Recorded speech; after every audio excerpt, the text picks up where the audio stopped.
So this kid ends up conning millions of dollars out of people by pretending to be a Saudi royal prince. Now his name's Anthony, and Anthony's around 18 years old, and he's kind of a turd. He's always in trouble. And one day in 1988, he starts stealing credit cards. And of course he'll run up like thousands of dollars on them buying stuff. But specifically, he likes to rent limousines, and he'll ride around in them, and when people are like, damn, who's this rich teenager? He'll tell them that he's a royal Saudi Arabian prince. And just to be clear, he's not a prince at all. He's not royal. He's not even Saudi Arabian. He's actually Colombian born, but raised in the US. But anyway, he eventually leaves Michigan, where he lives, and he moves over to California. And there, he starts pulling this con all over again. And he'll steal credit cards and pretend he's a royal Saudi prince, and he pulls this scam for a few years. However, you can only steal credit cards and commit fraud so many times before you finally get caught and they throw your ass in prison for a while, which is exactly what happens to him. But a few years later, he gets out, and now it's 1993 and Anthony is living in Miami. And there, he commits identity theft, and he steals someone's identity, and he moves into a luxury hotel, and he keeps this lie going. He tells everyone he's an important Saudi prince, and everyone believes him, and they want to be his friend, and so he throws these big-ass parties in his hotel room for all his new friends. But, unfortunately, one night, in his hotel room, boom, two of his guests rob him. And so he calls the police to report it. And then police show up, and even to the police he lies and says, I'm a Saudi prince. And so I guess the police reach out to the Saudi embassy, and the Saudi embassy's like, Prince who? That guy's full of shit.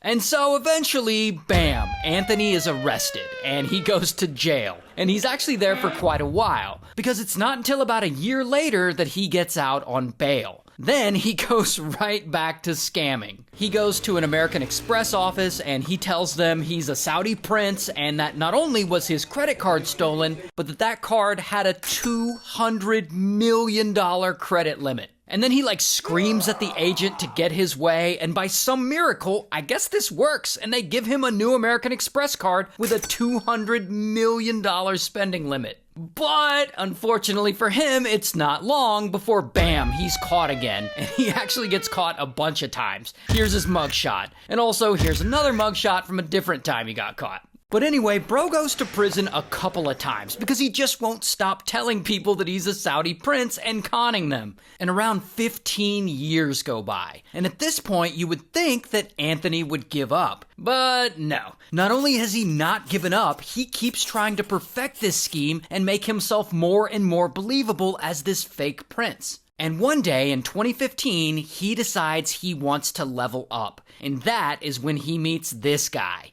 Carl. Carl's a British businessman, he's an asset manager, and he really likes Anthony. And so they come up with a plan to con people together. First, Anthony needs to get people to unquestionably believe that he's a Saudi prince. So he goes all in. He starts dressing up, wearing the conventional clothing. He buys fake diplomatic license plates off eBay to put on his car. He even hires personal security to follow him around like he's so important. Then he starts involving his social media. Like he's living this life of luxury with nice cars, and he's going out on yachts, and even his dog wears a diamond body harness. And so he's posting about all this stuff on his Instagram account because, he's trying to make all of this as believable as possible. And by the way, my favorite post of his is it's just a picture of two random Saudi guys that he got off the internet, and the caption says, family. Man, that is not his family. This motherfucker is from Colombia.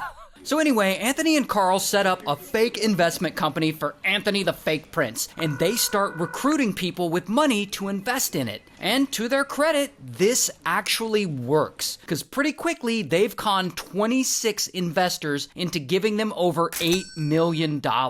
And then Anthony starts selling shares in a legitimate Saudi royal family oil company. It's a legitimate company, but Anthony has nothing to do with it. He's just selling fake shares in it. And so all of this is working really well for them, and bro now has tons of money. And he's like showing it off because he wants everyone to know how rich he is. He's always tipping waitstaff with $100 bills. Every building he passes, he points to it and claims that his royal family somehow owns it. He rents a penthouse condo on a tiny private island. But see, the prince, like, he's royalty. No, he would never rent. So Anthony tells people that he owns the whole building. And no one in the community really questions him. They all believe him. In fact, some of them even start referring to him as Sultan or Your Highness. It's absurd. Bro is a menace. And it seems like with this many people believing him, he's never gonna get caught.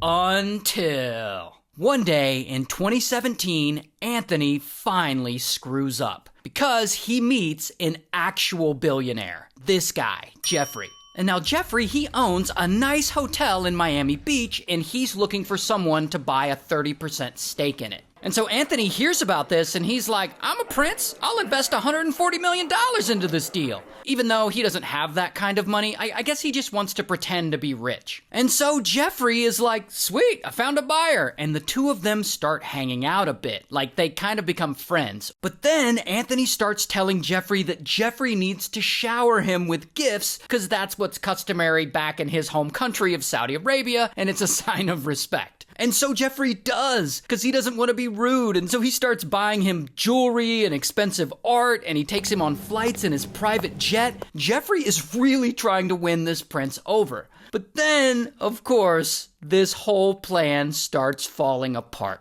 Because one day, Jeffrey flies himself, Anthony, Carl, and some others on his private jet from Miami out to Aspen for a nice little luxury trip. And while they're there, they all go out to dinner. And that is when Anthony really screws up. Because when he orders his dinner, he orders prosciutto, a type of ham.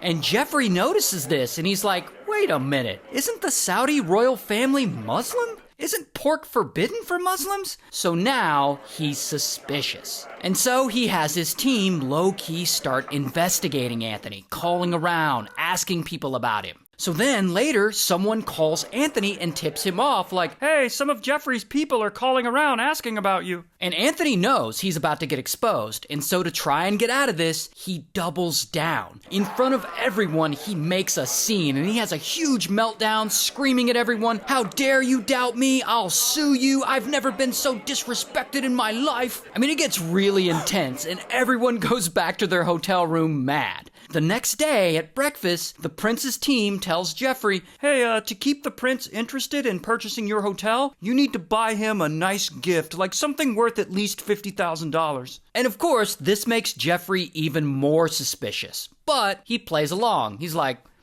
all right.